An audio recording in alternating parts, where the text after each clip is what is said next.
Dari Anas bin Malik radhiyallahu anhu katanya, Nabi menulis sepucuk surat atau menyuruh tulis. Tiba-tiba seseorang berkata kepada beliau, mereka tidak suka membaca surat yang tidak dicap atau distempel.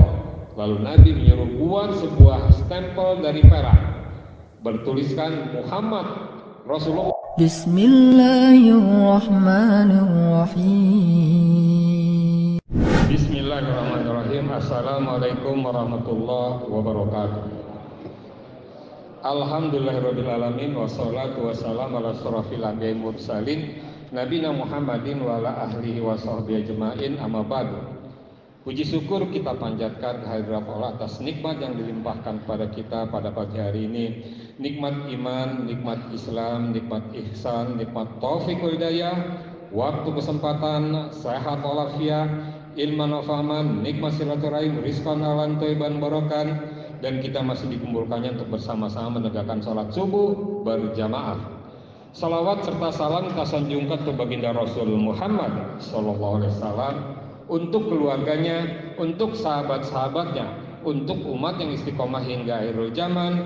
Insyaallah kitalah diantaranya. Hadirin, kita lanjutkan pembacaan terjemahan Sahih Bukhari, Kitab Ilmu Jilid 1 hadis nomor 50. Bismillahirrahmanirrahim. Dari Abdullah bin Amr bin As katanya, Nabi SAW terlambat dalam satu perjalanan yang kami lakukan bersama-sama beliau. Ketika beliau dapat menyusul kami, waktu salat telah tiba dan kami sedang berwudu. Ternyata kami kurang sempurna mencuci kaki. Agaknya Nabi memperhatikan kami, lalu beliau berteriak sekeras-keras suara beliau, celaka tumit-tumit yang terbakar api neraka. Ucapan itu diteriakkan beliau sampai 2 atau 3 kali berulang-ulang. Ini pentingnya berwudu. Kadang-kadang kita lupa bahwa di ujung tumit itu ada peta putih karena tidak terkena air. Usaplah, masukin jari kita ke setiap jari-jari, itulah sesempurna mungkin. Nabi begitu berteriaknya karena Nabi menakuti kalau umatnya ini dibakar tumitnya gara-gara tidak terkena air wudu. Hadis 51. Dari Ibnu Umar radhiyallahu anhu katanya Rasulullah SAW bersabda, di antara beberapa pohon ada pohon yang tidak gugur daunnya. Pohon itulah perumpamaan seorang muslim. Terangkanlah kepadaku pohon apakah itu? Orang-orang yang hadir ketika itu menebak, pohon dalam hutan belukar. Kata Ibnu Umar, saya menebak pohon korma, tetapi saya malu mengatakannya. Kata mereka, tunjukkanlah kepada kami ya Rasulullah, pohon apakah itu? Jawab Nabi, pohon korma. Sama yang seperti yang ditebak oleh si Ibnu Umar, bahwa itu adalah pohon korma. Berbeda dengan pohon kelapa. Pohon kelapa kalau daun yang kering itu jatuh. Kalau pohon kurma tetap menggantung di dahannya. Itulah sebetulnya, walaupun itu tetap bergantung, tetap tidak mengotori tempat-tempat yang lainnya. Hadis 52. Anas bin Malik radhiyallahu anhu berkata, ketika kami sedang duduk bersama-sama Nabi SAW di dalam masjid, masuk seorang laki-laki mengendarai unta, dihentikannya untanya lalu dipautkannya. Kemudian dia bertanya kepada jamaah yang ada di situ, yang manakah di antara kalian sekalian? Yang manakah di antara anda sekalian yang bernama Muhammad? Ketika itu Nabi SAW sedang duduk bertelekan di antara orang banyak. Jawab kami, itulah beliau, laki-laki putih yang duduk bertelekan. Kata Nabi itu kepada Nabi. Saya ulangi, kata orang itu kepada Nabi, hai anak Abdul Muthalib. Jawab Nabi, ya silakan, Anda berbicara, aku sedia menjawabnya. Kata orang itu, saya hendak bertanya kepada Anda. Mungkin pertanyaan saya ini agak sukar, karena itu janganlah Anda merasa gusar. Jawab Nabi, tanyakanlah apa yang terasa di hati Anda. Kata orang itu, saya bertanya dengan nama Tuhan Anda dan Tuhan orang-orang yang dahulu. adakah Allah mengutus Anda kepada umat manusia seluruhnya? Jawab Nabi, ya, Allah betul. Bertanya pula dia, saya bertanya dengan nama Allah, apakah Allah menyuruh Anda menegakkan sholat 5 kali sehari semalam? Jawab Nabi, ya, Allah betul. Tanya pula, saya bertanya dengan nama Allah, adakah Allah menyuruh Anda mengerjakan puasa bulan ini, Ramadan, setiap tahun? Jawab Nabi, ya, Allah betul. Tanya orang itu pula, saya bertanya dengan nama Allah, betulkah Allah menyuruh Anda mengambil sedekah, zakat dari orang-orang kaya untuk dibagi-bagian kepada orang miskin? Jawab Nabi, ya, Allah betul.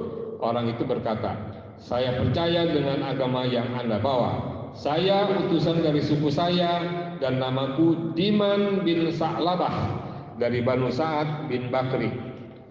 Ya, ini dia bahwa di sini yang kita dapatkan bahwa Nabi bukan untuk bangsa Israel. Agama Yahudi dan Nasrani itu khusus untuk bangsa Israel. Nabi untuk semua manusia yang ada di dunia ini, itulah Nabi. Diutus oleh Allah untuk semua manusia. Abdullah bin Abbas radhiyallahu anhu menceritakan hadis nomor 53. Abdullah bin Abbas radhiyallahu anhu menceritakan Rasulullah SAW menyuruh seorang laki-laki, Abdullah bin Huzafah As-Sahmi, mengantarkan surat beliau kepada pembesar negeri Bahrain, Al-Munzir bin Sawi. Kemudian oleh pembesar Bahrain, surat itu dikirimkan pula kepada Raja Persia, Ibrawis bin Hurmuz bin Anushirwan. Setelah raja tersebut selesai membaca surat itu, lalu dikoyak-koyaknya. Saya kira Ibnu Musayyab mengatakan, karena perbuatan Raja Persia itu, Rasulullah SAW mendoa semoga kerajaan mereka dikoyak-koyak pula oleh Allah sampai hancur sama sekali.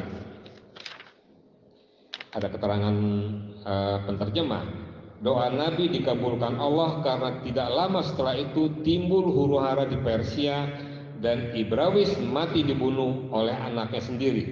Akhirnya kerajaan yang besar itu musnah sama sekali dan dikuasai oleh kaum muslimin. Ya. Doa Nabi itu menurut catatan penterjemah dikabulkan seketika. Hadis 54. Dari Anas bin Malik radhiyallahu anhu katanya, Nabi menulis sepucuk surat atau menyuruh tulis. Tiba-tiba seseorang berkata kepada beliau, mereka tidak suka membaca surat yang tidak dicap atau distempel. Lalu Nabi menyuruh buat sebuah stempel dari perak, bertuliskan Muhammad Rasulullah. Seakan-akan masih tampak oleh putihnya stempel itu ketika berada di tangan Nabi. Syu'bah bertanya kepada Qatadah, siapakah yang mengatakan stempel itu bertuliskan Muhammad Rasulullah? Jawabnya Anas. Ya. Stempel itu cincin, stempel berupa cincin dipakai di jari Nabi, dan di stempel itu bertuliskan Muhammad Rasulullah untuk dipakaikan ter atau plak, ya, lak yang dibakar, ditempelkan pada bentuk surat, kemudian ditempelkan cincin itu. Begitu cara dulu. Hadis nomor 55 dari Abu Waqid Al-Laitsi radhiyallahu anhu. Ketika Nabi sedang duduk dalam masjid bersama-sama dengan para jamaah, datang 3 orang. Yang 2 orang masuk ke dalam masjid, sedang yang seorang lagi terus saja pergi. Setelah keduanya sampai ke hadapan Rasulullah, yang seorang melihat ke tempat lowong di tengah-tengah jamaah, maka duduklah ia ke situ. Dan yang seorang lagi duduk di belakang mereka. Orang yang ketiga terus saja pergi. Ketika Rasulullah SAW selesai memberikan ceramah, beliau berkata, baiklah, saya jelaskan kepada Anda tentang orang bertiga itu. Yang seseorang mencari tempat di sisi Allah, maka diberi oleh Allah. Yang kedua, merasa malu-malu, maka Allah pun malu-malu kepadanya. Sedangkan yang ketiga, tidak mau tahu saja, maka Allah tidak mau tahu pula kepadanya. ada keterangan penterjemah, mencari tempat di sisi Allah artinya masuk ke dalam majelis pengajian agama Allah, diberi tempat oleh Allah, artinya diberi pahala. Kemudian catatan kedua, dia malu meninggalkan majelis pengajaran agama Allah dan Allah malu pula kepadanya, artinya Allah memberi pahala kepadanya. Catatan ketiga, tidak mau mendengarkan pengajaran agama Allah, karena itu Allah tidak hendak mengacuhkan, bahkan marah kepadanya. Itulah Bapak kalau mempunyai ma'rifat. Kalau Bapak masuk ke tengah, itu artinya Allah mengantar ke tengah majelis. Kalau Bapak di belakang saja, maka Allah pun di belakang, menempatkan Allah di belakang. Kalau Bapak berbalik punggung, Allah pun berbalik. Itu maksudnya di sini. Jadi itulah kalau orang bisa membaca keadaan seperti itu di dalam masjid. Hadis terakhir pagi hari ini, hadis 56. Diceritakan oleh Abu Bakrah radhiyallahu anhu, katanya, suatu ketika Rasulullah SAW berpidato sambil duduk di atas untanya, sedang tali kekang dipegang oleh orang lain. Rasulullah bertanya, hari apakah sekarang? Kami diam saja karena kami mengira beliau akan memberikan nama lain bagi hari itu. Kata beliau, bukankah hari ini hari nahar? Jawab kami, betul ya Rasulullah. Tanya beliau pula, bulan apa? Kami diam karena kami mengira beliau akan memberikan nama lain bagi bulan ini. Kata beliau, bukankah ini bulan Dzulhijjah? Bukankah ini bulan Dzulhijjah? Jawab kami, betul ya Rasulullah. Sabda beliau, sesungguhnya darahmu, hartamu, serta kehormatanmu dalam pergaulanmu terpelihara, dilindungi, sebagaimana terpeliharanya kehormatan hari ini, hari nahar, bulan ini, Dzulhijjah, dan negeri ini, Mekah. Hendaklah orang yang hadir ini menyampaikan kepada orang yang tidak hadir. Semoga pelajaran ini sampai kepada orang yang lebih dalam memahamkannya.